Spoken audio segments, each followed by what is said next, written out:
Then हमारे पास आ जाता है यूरोथीलियल कार्सिनोमा ऑफ द ब्लैडर। अब देखिए आपका ये जो ब्लैडर होता है ना, इसके अंदर जो दूसरा एपिथेलियम होती है, इधर जो इसकी इंटरनल लाइनिंग होती है, उसको हम कहते होते हैं ट्रांजिशनल एपिथेलियम। आप देखें ये वाली जो ट्रांजिशनल एपिथेलियम है, ये कुछ इस तरह की होती है। फॉर एग्जांपल इसके कुछ सेल जो हैं वो इतने से होंगे, कुछ सेल जो हैं वो फॉर एग्जांपल इतने से होंगे। इसका मैं इधर न्यूक्लियस बना देता हूं, फॉर एग्जांपल इसका इधर न्यूक्लियस बना देता हूं। कुछ सेल जो हैं वो इस तरह के होंगे, इसका न्यूक्लियस इधर है, इसका न्यूक्लियस जो है वो इधर है, इसका न्यूक्लियस इधर है। तो ये वाली जो एपिथेलियम होती है ना, मींस के किसी का न्यूक्लियस ऊपर है, किसी का नीचे है, किसी का ऊपर है, किसी का नीचे है। तो ये वाली जो एपिथेलियम होती है, इसको हम ट्रांजिशनल एपिथेलियम कहते होते हैं। तो आपने याद रख लेना है कि आपके जो ब्लैडर की एपिथेलियम होती है, वो कौन सी एपिथेलियम है? ट्रांजिशनल एपिथेलियम, ठीक है। तो इसी वजह से ये वाला जो urothelial carcinoma of the bladder है, इसको हम ट्रांजिशनल सेल कार्सिनोमा भी कहते हैं, बिकॉज आप लोगों का जो ट्रांजिशनल एपिथेलियम है, उसका ये कैंसर है। अब ये ना बेसिकली आपकी यूरोथेलियम, यूरोथेलियम हम किसको कहते होते हैं कि आपकी वो सारी एपिथेलियम जो कि लाइन कर रही होती है collecting system of the kidneys को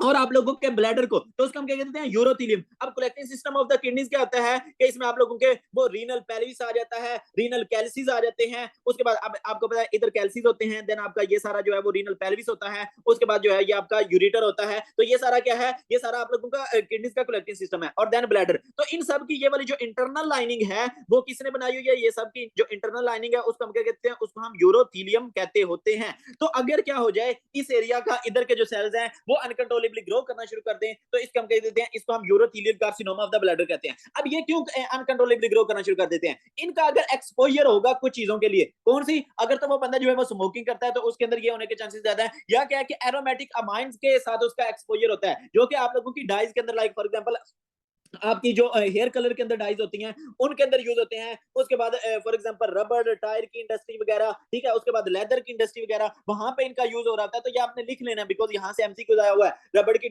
इंडस्ट्री मैंने आप लोगों को बता दिया, टायर वगैरह की इंडस्ट्री, उसके बाद जो है वो लेदर की इंडस्ट्री वगैरह, ठीक है। तो वहां पे ये जो एरोमेटिक अमाइंस है इधर की आपको हिस्ट्री देगा, पेशेंट इस किसी इंडस्ट्री में काम करता है और वो आपके पास प्रेजेंट कर गया है पेनलेस ग्रोस हिमाचूरिया। अब आपने ये इंपॉर्टेंट, बड़ा इंपॉर्टेंट टॉपिक, दूसरा वर्ड जो है वो याद रखना है कि बंदा आपके पास प्रेजेंट करेगा पेनलेस हिमाचूरिया, और पेनलेस और साथ में ग्रोस हिमाचूरिया, मींस के उसको जो उसके यूरिन के अंदर ब्लड आ रहा होगा और उसको कोई पेन नहीं होगी ना, उसको कोई जो है वो यूरिन फ्रीक्वेंसी अर्जेंसी होगी, ठीक है। और साथ में क्या है कि वो वाला जो यूरिन है उसको अपनी आंख से, सॉरी, जो ब्लड आ रहा है ना उसको अपनी आंख से नजर आ रहा है, तो उस बंदे को मोस्टली वो आपको कैसे देगा? पेनलेस ग्रोस हिमाचूरिया के साथ। या आपको कह सकता है कि उसके जो यूरिन आ रहा है वो काफी ज्यादा काला है, और मोस्टली एक बूढ़ा बंदा देगा जो कि स्मोकिंग करता होगा काफी लंबे अरसे से। बिल्कुल इसी तरह एमसीक्यू हो जाता है।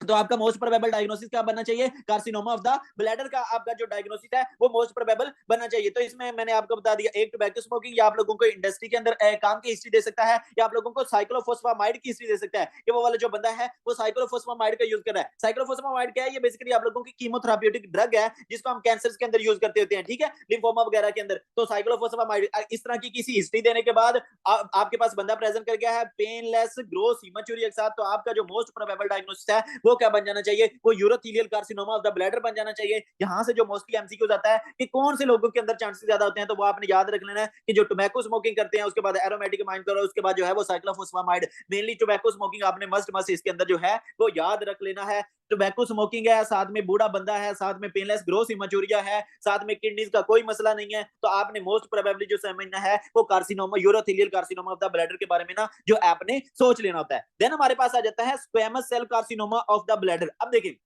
बेसिकली होता क्या है कि आपके जो ब्लैडर के अंदर जो स्क्वेमस सेल्स हैं वो अनकंट्रोलेबली ग्रो करना शुरू कर देते हैं। अब आप लोग कहोगे कि सर जी आप पागल हो, अभी तो आपने कहा है कि जो हमारी एपिथेलियम होती है ब्लैडर की वो ट्रांजिशनल एपिथेलियम होती है, तो इधर स्क्वेमस सेल्स कौन से कहां से आगे? मींस के इस तरह करके जो फ्लैट सेल्स हैं वो कहां से आगे? बेसिकली होता क्या है कि जब आप लोगों का जो ब्लैडर है वो लंबे अरसे के लिए इरिटेट होता रहता है। अब इसको कौन आके इरिटेट कर सकता है? या तो आप लोगों का हिस्टोसोमिया हिमाटोमीमिया का जो इसका इन्फेक्शन हो जाए, ठीक है, तो ये आके बार बार किसको इरिटेट कर सकता है? या आप लोगों की दूसरा इस एपिथेलियम को, ट्रांजिशन एपिथेलियम को आके इरिटेट कर सकता है। या क्या कि वैसे आप लोगों की ब्लैडर की इन्फ्लेमेशन हुई पड़ी है, वो किसी भी काज की वजह से इन्फ्लेमेशन हो सकती है, जिसको हम क्या कहते हैं? सिस्टाइटिस, यूरिनरी ब्लैडर की इन्फ्लेमेशन हो जाना। तो या वैसे ही लंबे अरसे के लिए इसकी इन्फ्लेमेशन हो रही है, तो आपके बार बार ये वाले जो सेल्स हैं वो डैमेज हो रहे हैं। या वो वाला जो बंदा है वो स्मोकिंग करता है, ठीक है, तो बार बार ये वाले जो सेल्स हैं वो इरिटेट हो रही है। या क्या कि इधर कोई स्टोन पड़ा हुआ है, ठीक है, तो जब स्टोन पड़ा हुआ होता है तो उस केस में भी ये वाला जो एरिया है ये बार बार इरिटेट होगा। तो इन सारे काजेस की वजह से क्या होगा कि ये वाले जो सेल्स हैं ये बार बार इरिटेट होंगे। जब ये इरिटेट होंगे तो ये अपने मुंह पे मास्क पहन लेते हैं, ये अपनी शक्ल को चेंज कर लेते हैं, जिस तरह मूवीज के अंदर होता है कि वो अपने पुलिस से बचने के लिए शक्ल को चेंज कर लेते हैं। तो ये सेल्स भी कोशिश करते हैं कि हम अपनी शक्ल को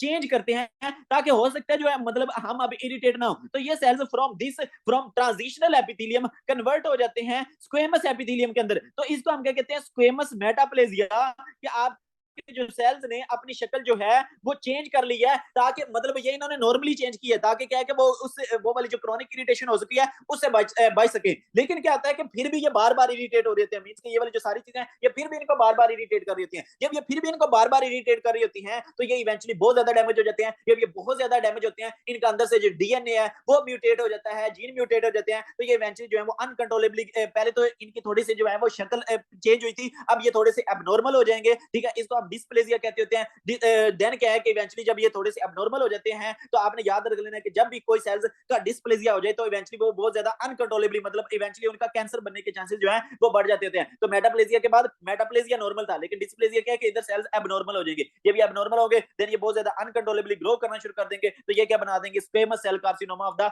ब्लैडर बनवा देते होते हैं। तो जाहिर सी बात है इधर जब कैंसर बनेगा तो इधर से क्या है कि ये जो वेसल्स हैं ये ब्लीड करेंगी, मतलब इनके अंदर जो बारीक बारीक वेसल्स होती हैं वो ब्लीड करेंगी। तो बंदा वही प्रेजेंटेशन वही सेम होगी, पेनलेस हिमाचोरिया, पेनलेस ग्रोस हिमाचोरिया के साथ वो बंदा प्रेजेंट कर देगा। लेकिन आपको हिस्ट्री के अंदर वो देगा शिस्टोसोमा हिमाटोबियम की इन्फेक्शन की हिस्ट्री देगा, या आपको क्रोनिक सिस्टाइटिस की हिस्ट्री देगा, या आपको स्मोकिंग की हिस्ट्री देगा, या आप लोगों को जो है वो क्रोनिक नेफ्रोलिथियासिस की हिस्ट्री देगा। तो आपका डायग्नोसिस क्या बन जाना चाहिए, आपका जो डायग्नोसिस है वो squamous cell carcinoma of the bladder बन जाना चाहिए। तो यहाँ पे हमारा जो आज का लेक्चर है